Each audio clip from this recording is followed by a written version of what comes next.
Good morning, Louisville. My name is Theo Edmonds, and along with Josh Miller, I'm the co-founder of Ideas, a creative chamber of commerce, artist-led and entrepreneur-focused right here in Louisville, Kentucky. Welcome to the last week of our Who's. Last 9 weeks, we have explored Louisville from stem to stern. We've talked to all kinds of people doing pretty amazing things, coming from all different parts of Louisville, both expected and unexpected. And so today we are joined by Steve Fowler of Interapt, one of Louisville's more innovative companies. And so we're really last conversation. Welcome to it, as we always do. Sure. The name of the live stream is Who's Louisville? Mm-hmm. From your point of view, who do you think Louisville is right now? Oh, wow. Who is Louisville? I think Louisville's an exciting place. If we're talking about it as a person, Louisville's an exciting person with a lot of depth, history, and so much culture. And I think that feeds into what people put back into the city, because they want to see both continuity and growth. And I think that's a great place to be for a city, and I think it's exciting, and I think it's appealing to a lot of people because, especially in, I wouldn't call it a disconnected, we're connected, but I think we long for the real drive and the connection in a community and knowing that we have an impact. And I think that it's easier to see immediately and directly kind of impact you can have, both as a person or as a company or what have you, in this community. How do you strike a balance between continuity? Well, it's a delicate balance, to be sure. I think you have to take into account the true cost. Like for example, of course, Prince Charles just recently visited Louisville, and he talked about true cost economics, about taking into account the effects that your business might have on the environment. Yeah. On the surrounding community and other businesses, and and taking it all into account, because it's all about health and harmony, right? And so I think that's the way you balance being able to maintain and preserve a culture that's meant so much and really defines where a city's from, to help guide it where it's going. I think, so to speak. How do you think Louisville does on striking that balance right now? What are we doing well first? Am I qualified to speak on that? Absolutely, you're a citizen of Louisville. Sure. I think like probably any city out there, we try really hard and we do a really good job, and there's always ways to get better.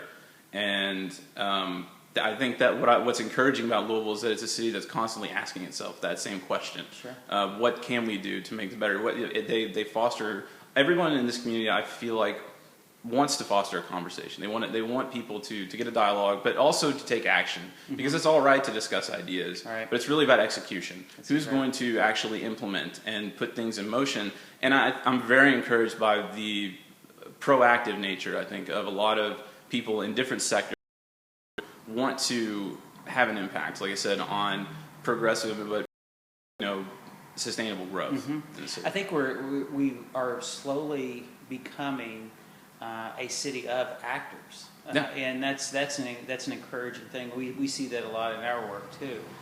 One of the actors, obviously, is the company that you're with, Interapt. Can you tell us a little bit about, first of all, what Interapt is? Because it is hard to wrap your head around it just a little bit, unless you're in the technology industry. Right. And then how you came to be with the company and what you do with Interapt. Sure. It's been providing solutions for enterprise and businesses for past few years at media, utilities, government, healthcare, education. We focus on mobile applications is really our core business right now, but we're smartwatches, any sort of technology that can be integrated with mobile, in terms of mobile phones, whether it's Bluetooth, whether it's any kind of technology that helps businesses basically solve a problem. But it's also new and innovative. We try to look at the next sort of cutting edge thing that's coming out and go, how is this going to solve a problem that businesses have had forever? Can you give us an example of that? Okay, we worked worked with KFC, and now we're working with Taco Bell with a training application, a training platform that will take an 80-page manual and condense it into just a few minutes of video. And what that does is it, of course, reduces the learning curve for somebody to learn really complex processes in a much shorter amount of time and be confident that they know exactly that they're doing it the right way, and giving them, just more capital to work with in terms of labor force, which of course labor costs are a big concern for a company their size. So that's just one way, but also there's healthcare, promoting telehealth so that we can reach remote rural areas of Kentucky, or even remote villages in Africa or in some third world countries. It's people who might not have access to top-notch medical care. And so there's a lot of things we're trying to do, not only from a business perspective, but also from a people and community and health perspective. Sure. Yeah. How do you get physicians in the healthcare case or a KFC employee in the earlier case? How do you get someone who may or activity of wearable technology and these types of things? How do you get them acclimated to the potential it has and feeling comfortable enough with it where it's really useful to the process? Well, the simplest answer is to introduce them to it, is to let them use it and say, here's what we're working with. Here's the the Google Glass or the wearable that we're working with. You use it. What do you think? Because we have our own opinions and expertise that we've developed over years of developing these products and these services and solutions, but we want to know what is the business case. We want to help them figure that out. We want to say what is how does this solve your problem? What are the actual KPIs? What are the real? Does it make sense? It's nice to have a neat thing, but it's way better to have something useful. Not only to you as a business owner or somebody who runs a business, but also, like we talked about, the labor force, or whether you're a doctor or a patient. It's about where can you get them when they see the benefit, they become much more comfortable with it because they understand that it's in their best interest to learn it, to figure it out and understand it and wrap their head around it. And that's what we try to do. Can you think of a case where you've gone in thinking obviously it was going to be, this is the way something was going to play out, and the technology, the wearable itself, has actually changed how you've shifted the project? Does that ever happen? Yeah, it does, because there are certain things you don't learn about a certain piece of technology until you put it in live scenarios. So, for example, when we tested Google Glass in a KFC kitchen, we identified some areas where we could make it a better product. Had ideas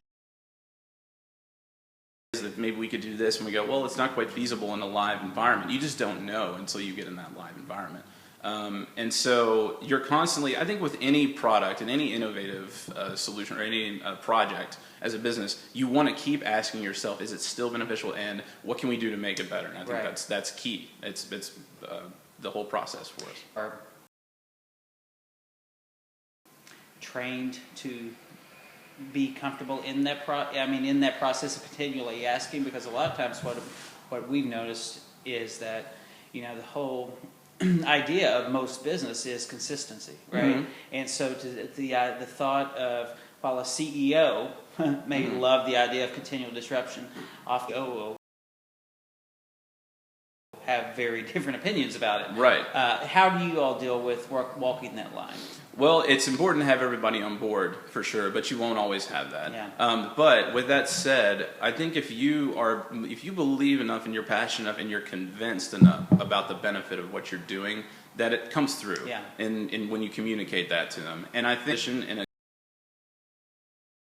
company like that, a really large company, is a born risk taker. There's somebody who knows and understands the importance of embracing risk to get better, to be a better business and to be a more successful business. Even one, like Yum Brands, which is already one of the largest in the world, they're willing to take risks, but they do it in the way that they got there too, right?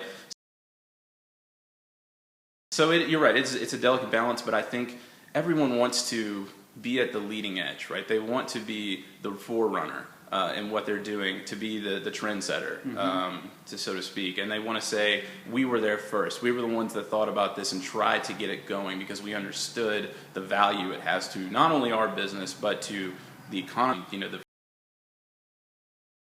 food service industry is just one example, but we talked about healthcare. There's utility. We talk about government, education, what have you. There's so many different applications for what we're doing. So, how would Google Glass be used in the food industry, for instance? Because a lot of folks listening may or may not actually be familiar. Maybe they've heard about it, but they don't really know what it does. It simply is a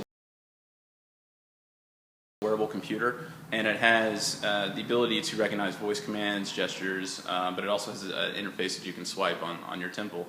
But the benefit in a setting, so in a food service setting, for example, is the ability to call up video. We talked about training manual condensed into just a few minutes of video. So somebody wearing Google Glass who has a little screen right above their eye can call up a video with a performing like a task. Maybe it's a food prep task, maybe it's maintenance, maybe it's service. And they can learn it and also be doing it at the exact same time. So they can literally watch a video of what it looks like for them to do the task from their point of view while they're doing it, actually enhance it. And you'd be amazed at the connection that makes, because it's just such a different, just kind of really touching the surface of that right now, because that kind of technology hasn't been around. I mean, it's definitely not been around in terms of being right in front of you, but not in your way. That's kind of like Google Glass says. What the point of it is to get technology out of the way, right? And I think that's what, in a scenario and an example, hopefully that answers your question about how that it would work in a food service. I've been looking at the like some of the Oculus stuff. There's a whole conversation that's happening about biomorphic dysphoria and the implications of that. Has ever happened in any of the Google Glass situations that you've been in? Well, I think, as with anything, it's about getting used to the product. And I've talked to people about this of having a screen right here and different things. And the reality is, we as human beings, we all adapt. And that's in our nature. We want to learn to change our behavior, or we want to learn to use something to be as useful as it can be. We want to learn how to use it more effectively, and I think we in turn force ourselves to become more comfortable with to just learn how it works and incorporate that into our usual methods and processes to make us better at what we do. Right. We were at a dinner party last night, and I was one of the other guests at the party was a philosopher, and we were talking about what he's working on right now, and what he's working on is boredom. This as a concept, and what is the value of it in a fully plugged-in digital world. How do you unplug? Because I mean, if you're living in this world in your professional life, and I'm sure that you're taking that, as all of us do in your private life, what is the value of unplugging, and is it possible? And if you can't, what are the implications of that in the long term? There's definitely a value in unplugging, I think, because it's you have to get away from the noise, every now and then, just to find a moment to settle and make sure things are, I find that with music, personally, because that's just my, both as a musician, but also as just a huge music fan. What kind of music do you play? Oh, I play, I play rock. I play guitar mostly, and I've done some singing. I play a little bit of piano. I play some bass, tiny bit of drums. One man band. Yeah, right. Well, yeah, if only, right? But that's a treat, and it has been for a long time. And that's you and I talked off camera earlier about the value of music, and to me personally, and that it's gotten me through a lot of things in life before the connecting, before the smartphone era, so to speak. Music was already in my life, and I think I got used to it being a great way of not only finding out who I am, but also, like you said, shutting out the rest of the world, isolating myself so that I had time to recuperate. And I think some people need that more than others. I think they do. It's from person to person, and it's about your daily routine and where it fits, and whether being connected is something that is disruptive to your daily routine or something that's conducive to it. So I think anybody is going to find out what they're, and then adjust their lifestyle to fit it. One would hope that that's possible. I have also read some, studies. I think it was Johns Hopkins just did a dopamine study and looked at the the dopamine releases when a person checks their email. Just turning it on a smart device and waiting while dopamine release. No, the content doesn't matter what you ultimately get. It could be spam mail, but there's a dopamine release that is exactly the same as some forms of exercise or sex or any number of things. Right. And I thought that was very bizarre. Well, I think it's because that notification or whatever it is that releases the dopamine, and almost all those scenarios that you meant, whether it's meditation, or whether it's like you said, exercise or sex, or whatever release of dopamine that you're talking about. It's about connection, about getting yourself centered, and but also when it comes to the notification, it's about connection to the rest of the world. It's not that you forget that they're there; it's that they're not in your. That becomes your way of being like, oh, going on. And we talk about that a lot with our clients who build mobile apps, and about how they use push notifications. And wearables and the whole Internet of Things are going to change that too, because you can oversaturate notifications, right? You can push too many alerts to people, and that makes them turn it off. And once they turn it off, then that's a ton of value to you. So, finding that balance is as much about understanding how you behave and how you respond to that kind of constant pinging and constant as it is knowing how your customers would respond to it. And psychologically, I understand how things like that might change. But so did radio, so did television, so did the internet, and these are we can.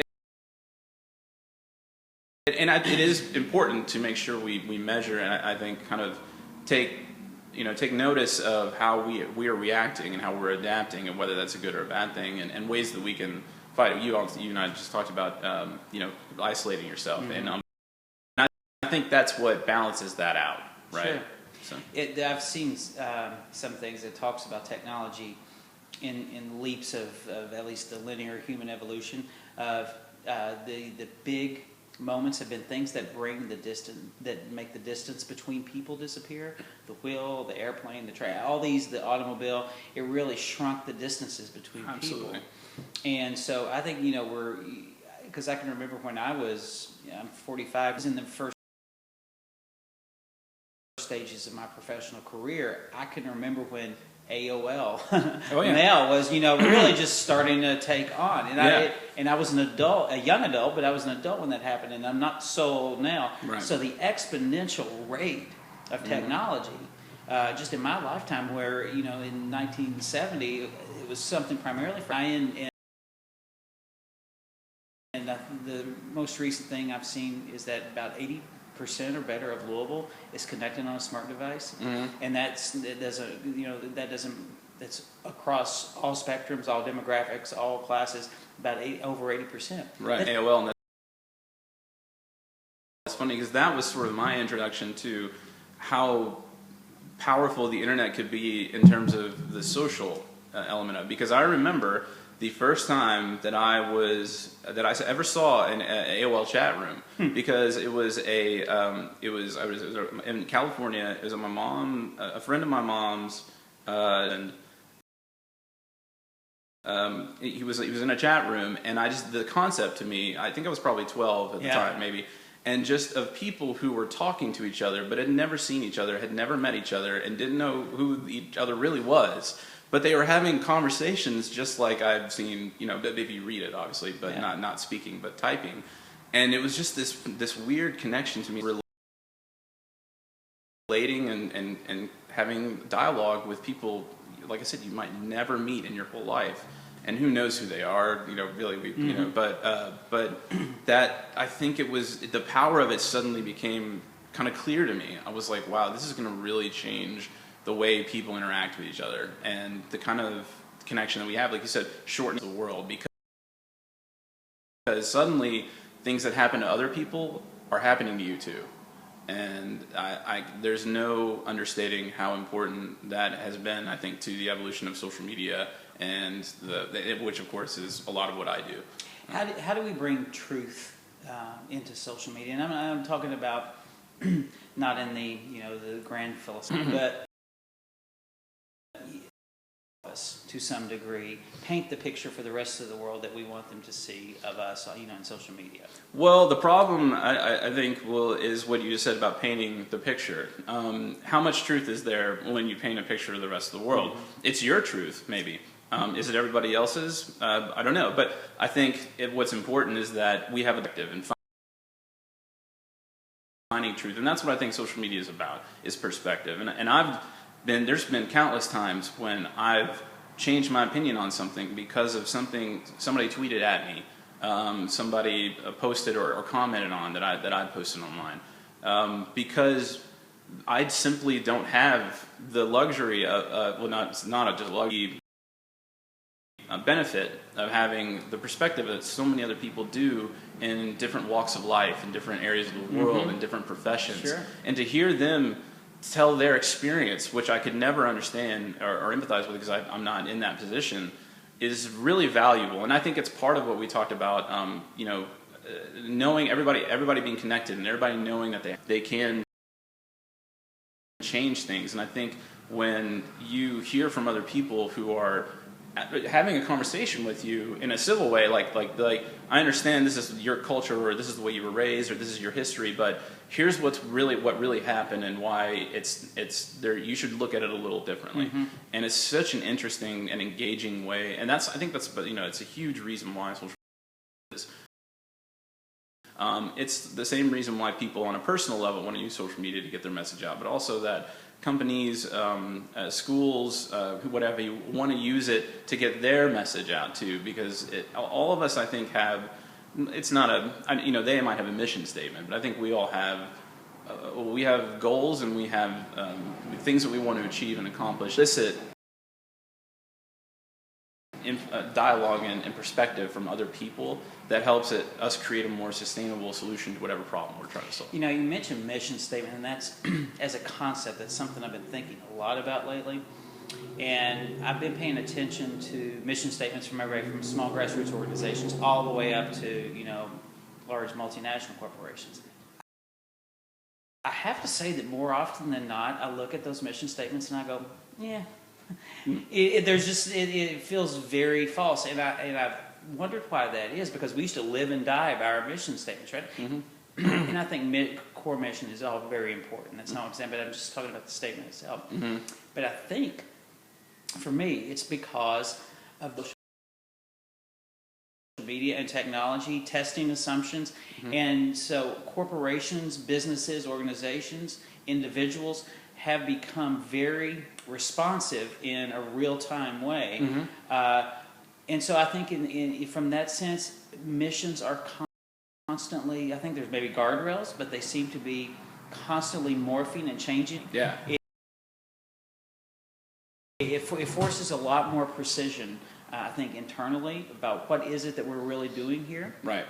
Because those assumptions are constantly being questioned by the world at large. Yeah, no, you have to. That's part of what keeps us in business. We talked about innovation, yeah. And it is constantly. It's tough because you mentioned about part of the difficulties might be that somebody has really invested in a certain initiative, yeah. or whatever it might be in a company or a process that we are disrupting with our technology. It's just an example. I can't really in those specifics. Of course, when it comes to explaining the benefit, you have to say this is part of your solution. It's not that we're disrupting what was already there. We're evolving it, and there's a difference. I think we take the best parts of what you were already doing and incorporate that into what the new process might be, or the innovative sort of roadmap to a new project. Because just as we talked about the community knowing the history whenever you're trying to develop and grow, mm-hmm. as a community, it's important to know the history. Just as when you're in a company, you have to know how have they done things traditionally and what was the best part of that, what worked, and how can we put that into what we're doing. But it's also expanding capacity, mm-hmm. in the things it's that sustainable are disruption. It's perfect segue into the value of artists. Yeah, yeah, in the world. What is the relationship between business and art? Wow, so philosophical. That's not general law. No, there's a lot of ways, I think. A part of the mind that I don't think it can be easy to get lost in sort of the black and white of business, right? The sort of technical nature of it. And there is obviously a lot of technical skill in art, but I think what art does is it challenges you to go beyond those boundaries. Sure. And I think that sort of risk-taking from an artistic business perspective to be able to grow, like what we talked about. So I think challenging yourself in the same way an artist challenges themselves to create and do something new is really important for a business to, like we talked about, sustainable growth. Do something that it is still within its character and still expected and still true to, I hate saying this, but true to its brand. But as long as you are that, and you're still challenging yourself and you're taking those risks, then you can grow as a business just as you can as an artist. And I think that's where the intersection lies. It is in challenging yourself and taking risks. What's been the value for you personally as an artist? What is it from being a musician, your business position at Interact? Honestly, it's the people you meet in music scene, especially in Louisville. There's just so many great people here. Between the musicians themselves, of course, the people who own the venues, the people who promote, the people who are managing these bands, the producers, any number of publications around town, but also just independent bloggers as well.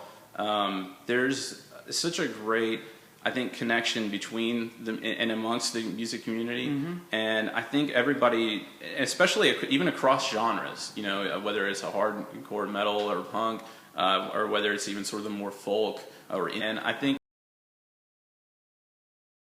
everybody understands that they're part of a larger community, and they have their disagreements, but they also have dialogue, and that dialogue is really important, I think, sure, just in any other setting. So as a musician, it's helped me, I think, just relate to them on a personal level, but also it's helped me appreciate what a ridiculously amazing the original music coming out of this area is really fascinating and What's intriguing. one of the highlights for you in the last 6 months or so? Well, the last 6 months, I would say it's really hard. I go to so many shows. I'm like, there's just so many, coming across my mind. But I'm down on one or two things. I have a show like every year that I do at Zanzibar, where I just put on 3 bands, and I try to make them all local, but try to also bring an out-of-town band. And I think every year that's my favorite part of the year. Honestly, I used to really just not care about my birthday. It's like one of those things that I'm just like, oh, whatever. It's nothing cool to do. You can't go outside and do anything. There's no real cool way to celebrate it. And then somebody just gave me the idea of, why don't you just do a show every year on your birthday and just like make that your excuse. And it is great because, like I said, it brings out so many people that I love in the music community who getting them all in one place. But it also and I always talk about it too. Every time the show comes around, for people who don't know or aren't familiar with the Louisville music scene, to come out and hear what I think are my favorite and really compelling local artists who are doing really neat things. And I could rattle off any number of bands that I love here. DeLoreans, The Pats. There's a ton of them. So really inspiring an encouraging thing to me to be a part of this in living in the city too, because we talked about, I've been here 7 years now, and I've seen a progression and a development that is really encouraging to me, because I think it's just going so, like, people aren't afraid to, again, take risks.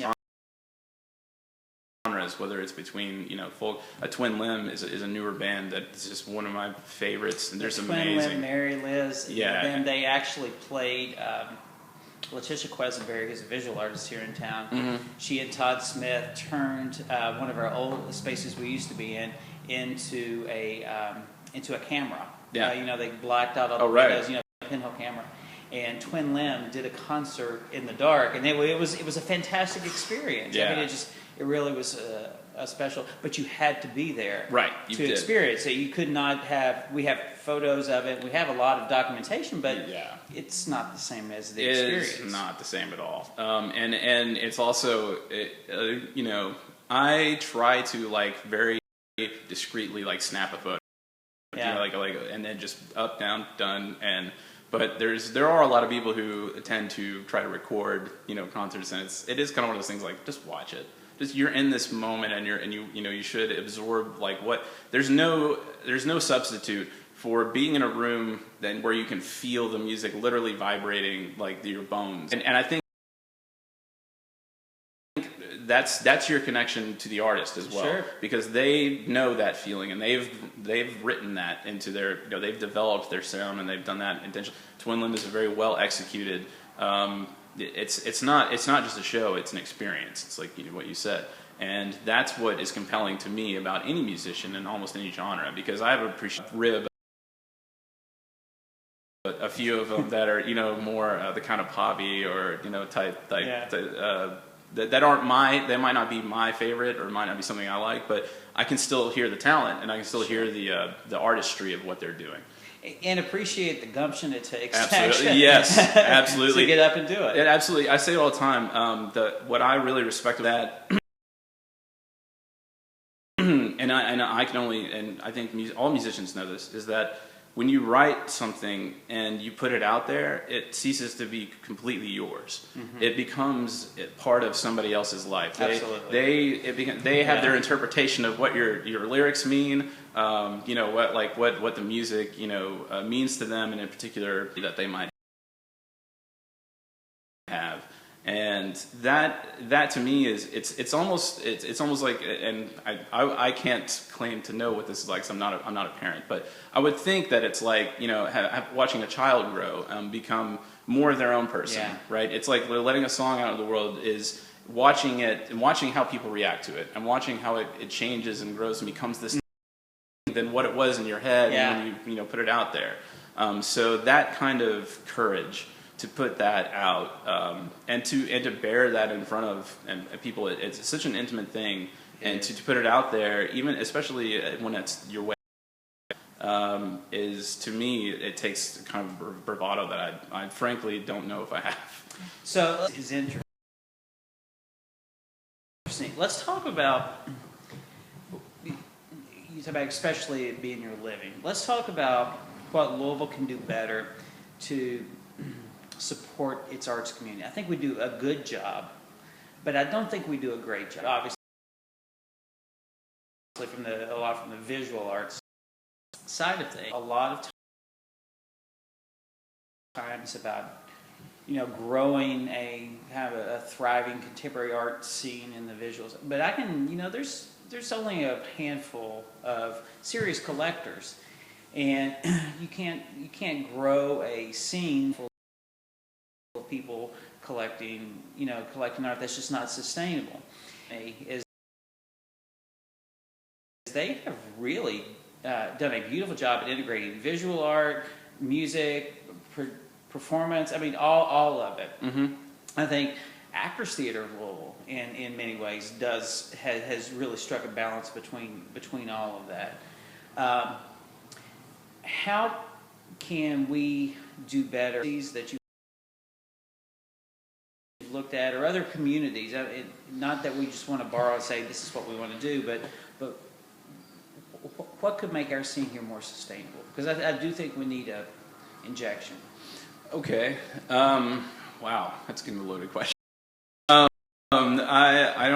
frankly, am I qualified to speak on that? What I wish I had some real world examples maybe I could draw from. Mm-hmm. I think it's. I hate to think this sounds like I'm dodging or just giving a real easy answer, but I think it's just to keep trying, because who knows their community. Right. Yeah, sure. And I think as long as you're not discouraged by failure, and you learn from it and you try and apply it and constantly do it. So it's kind of like we talked about, ideas are great, right? Mm-hmm. But execution is what makes real change and real impact. And so as long as people are constantly doing things to try to make it better, isn't that constantly try and learn and figure out what worked and what didn't? Yes. Because we talked about, it's a dynamic situation anyway. It's constantly changing. So what we try today might not be as effective as something different might try in a week, a month, a year, a decade, whatever it might be. So it's both approaching it from a long-term and a short-term perspective, and keep trying and keep It gets iterating. back into that continuity opportunity conversation. Right. Iterating. Yeah, and that's another area where I think the arts community can be very valuable to the business community, because art is a continual process of trying and failing. I mean, and and artists are able to live with ambiguity. I think for a lot longer than a lot of business people. Art is a linear process, and creating something is just, it's not. And these kind of conversations that I'm seeing, like I know Interapt, you guys are, I think Ankur he's a DJ. Yeah. So I mean, and a really good one. What's interesting is you look around at some of the things that are happening, and particularly in our innovation economy sectors. There's a lot of crossover, but with the arts, not maybe formally, but there's a lot of people who are like Interapt, who also have very strong connections to the artistic community in some way, because they come from that community on some level. Definitely. And that's an exciting thing when you think about if we put that focus in to work for us in some kind of way. And I see it every day. When I go into the office, I'm among other musicians, among other people who are artists as well, especially like our designers, because they just have that mindset, visual and aesthetically. So I think that it is important to have, and we talk about culture in Interact all the time. It's really important for us to make sure that people are not just that they're talented at what they do, whether that's programming, design work, development, whatever it might be, within our culture, because we want to keep challenging ourselves to include more and get more perspective, like we talked about, because that only makes our services better, and it only makes us better at talking to clients and understanding the different dimensions of a solution. I would agree that the art side of it is really important to maintaining and elevating the professional side of what we do. Who's your favorite visual artist? Visual artist. I have to say that, and this is gonna sound so simple, brilliant, but really kind of on a it's probably not serious art, but Bill Watterson, who drew Calvin and Hobbes comics, because I loved his perfect blend of visuals and dialogue.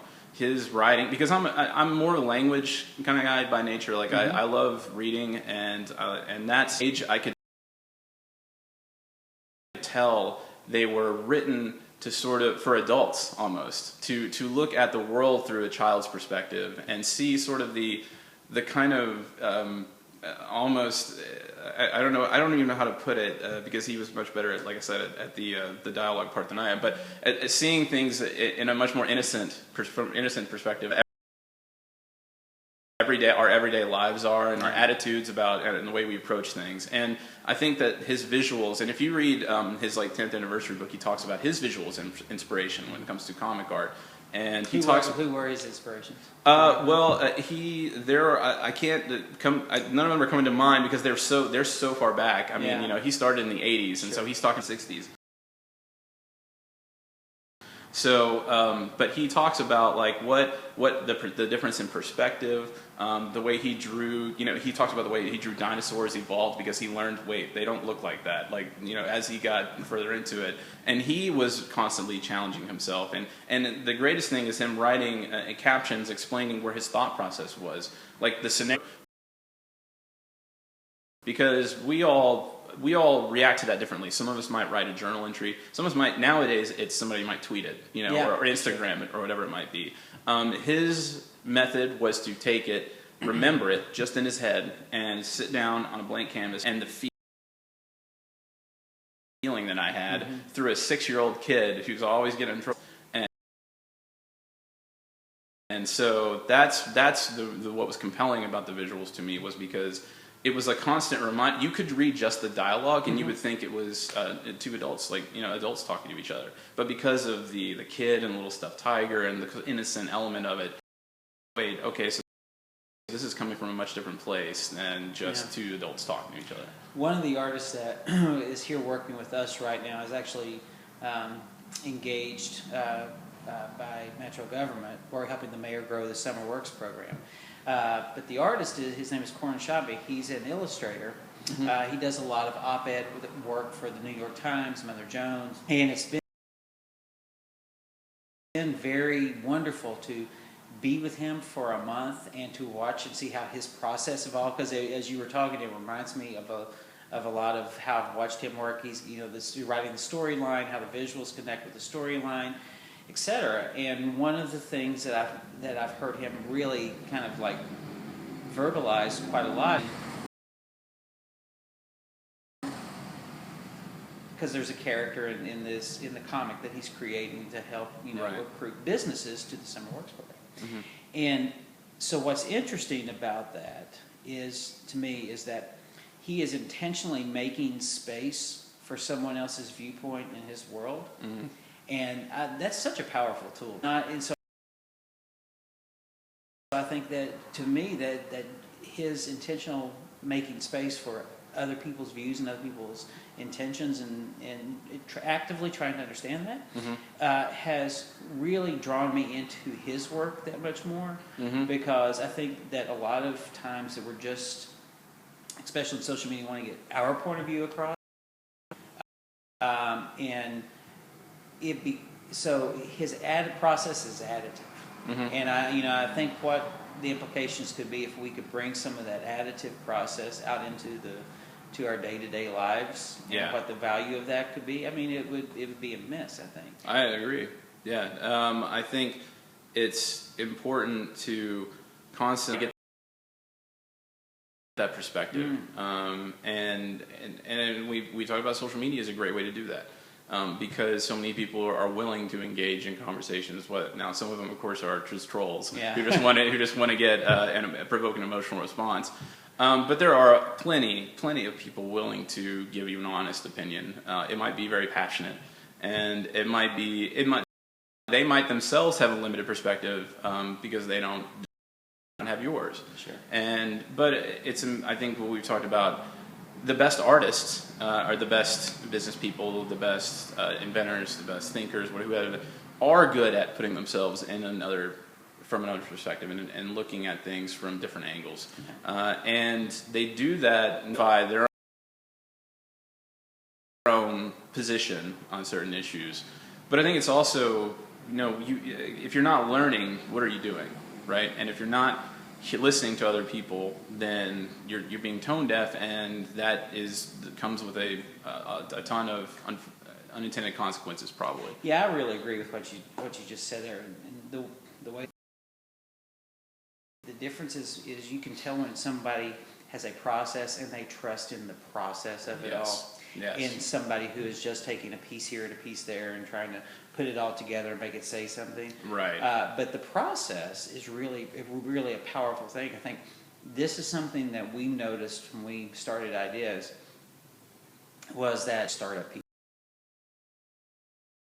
more than entrepreneurs. Entrepreneurs are important. I'm not dissing. Right. No. Yeah. But you're right. But startup people, startup people and artists really share a very common thing. They identify that crack in the system and build something around it. Oh yeah. One maybe to an artistic end, one to a business end, but it's the same activity. Yep.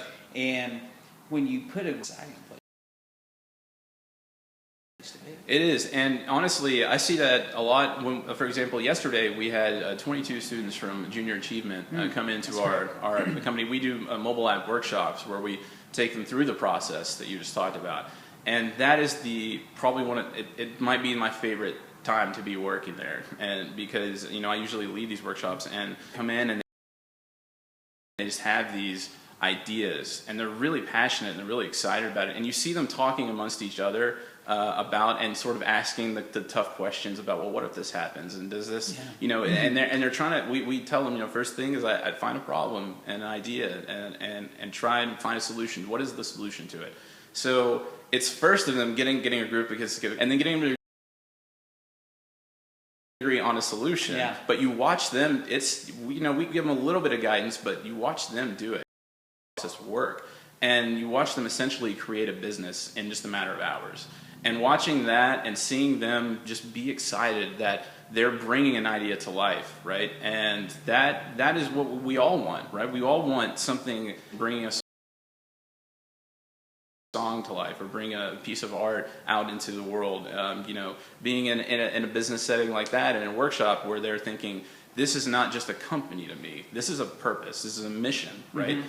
And watching that the process and the evolution of an idea into something, they're like, this could be a real thing. And by the end of every one of these, everyone is convinced that this is a real, their product is a real thing that they can, and a lot of it is. The ideas that we've been seeing coming out of these kids are amazing, and it's a lot of stuff we wouldn't think of because we're not in, again, perspective. We're not not living their everyday life and their routine, and they know what their problems are. They know that they have this issue or this thing that comes up all the time. That what if there was just an app that did this, or and so that is just a fascinating process to watch.